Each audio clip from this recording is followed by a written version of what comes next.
Hi, I'm Katalin Yager. My CRN is 20869, and this is my definitional speech. Here is my informal outline.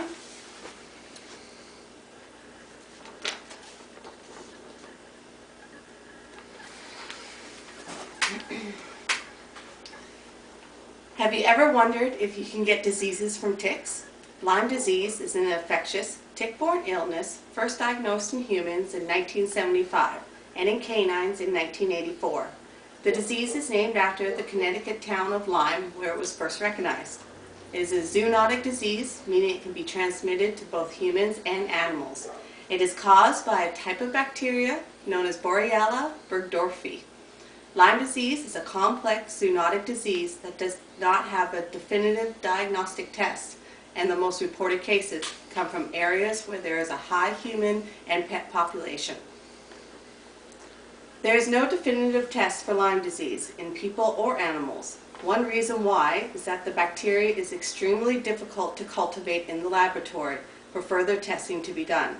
In humans, Lyme disease is diagnosed based on symptoms, objective physical findings such as facial palsy or arthritis, and a history of possible exposure to infected ticks. It is the same with dogs, except that they do not usually develop any rash at the bite site as in humans.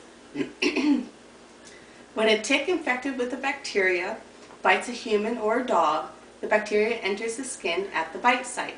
For humans, after 3 to 32 days, the bacteria migrates locally in the skin around the bite, or spreads in the blood to organs or other skin sites. They will develop a rash and flu-like symptoms.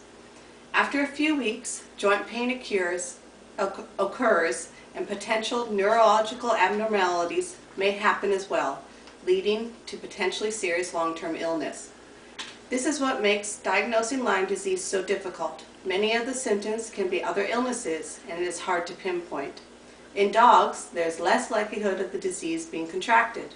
If the dog does become infected, then signs of it may not present for between 2 and 5 months, much later than in humans. The most common signs of the disease in dogs are a fever, leg lameness that shifts, swelling in the joints, lethargy, and loss of appetite. Again, these signs can be misdiagnosed very easily as something else without a test. One important aspect of this bacteria is that it needs 48 hours to be transmitted.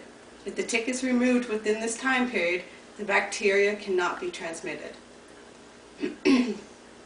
As a result of there being no definitive test for Lyme disease, there is a lot of confusion and myths about it, and it is difficult to determine the right course of action in terms of differential diagnosis and vaccination. According to the American Veterinary Medical Association, the most reported cases of Lyme disease come from areas where there is a high human and pet population, which increases the chances of people and animals being exposed.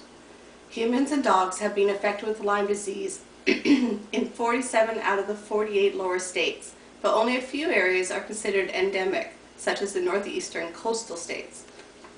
The adult tick looks for a larger host, and with the growing population of man and pets, the ticks have a variety of choice. It is the responsibility of the medical team, be it human or animal, to inform people of the risks and signs of Lyme disease.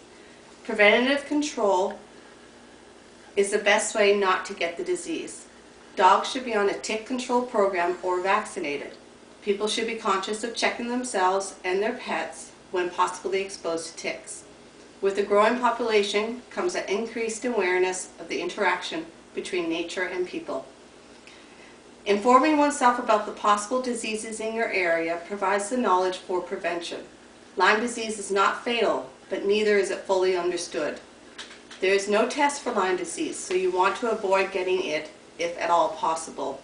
Prevention is key to not getting infected with this disease or others in your area. One good point to remember is that ticks carry other diseases that can be prevented as well with a bit of planning. It is worth it to yourself and your pet family. Thank you.